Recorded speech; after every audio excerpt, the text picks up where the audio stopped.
ସୌଭାଗ୍ୟବତୀ କରିଥାନ୍ତୁ। ନାରାୟଣ ସର୍ବରିଷ୍ଟ କଷ୍ଟ ଦୂର କରନ୍ତୁ। ଭୂମିଙ୍କର ସର୍ବରିଷ୍ଟ ଗଣନ କରିଥାନ୍ତୁ। ଐଶ୍ୱର୍ଯ୍ୟ ସୌଭାଗ୍ୟବତୀ କରନ୍ତୁ। ମନ ଇଚ୍ଛା ପୂର୍ଣ୍ଣ କରନ୍ତୁ। ସର୍ବଗୁଣ ଆମେ ଦେଖ ପାର ହରି ବୋଲ। ତେଣୁ ଝିଅ ପ୍ରତି ମା ମାନେ ନିଷ୍ଠୁର ହବ। ଯାହା ହେଲେ କୋଣ ଅନୁକୋଣରେ କାନ୍ଦିରେ ବାନ୍ଧିକି ଝିଅ ପାଇଁ ରଖିଥିବ ମା ନା ନାଇଁ। ବହୁତ ବହୁତ ଧନ୍ୟବାଦ। ମୁଁ ଗାୟିକା ମହାଶୟଙ୍କୁ ଅନୁରୋଧ କରିଥିଲି, ଅନୁରୋଧ ରଖିଲେ ଏବଂ ବହୁ ପରିଶ୍ରମ କଲେ।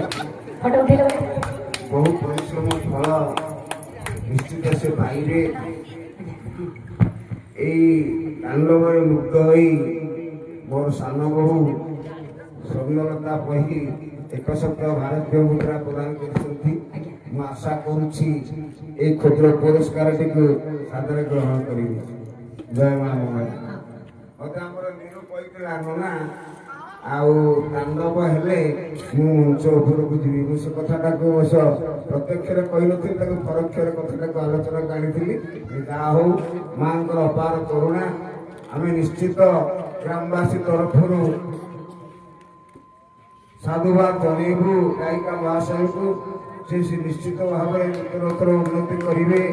ତାଙ୍କ ନାଁ ମଧ୍ୟ ନିଶ୍ଚିତ ରହିବ। ମା ତାଙ୍କୁ ନିଶ୍ଚିତ ଆଶୀର୍ବାଦ କରିବେ। ଜୟ ମା ମଙ୍ଗଳା।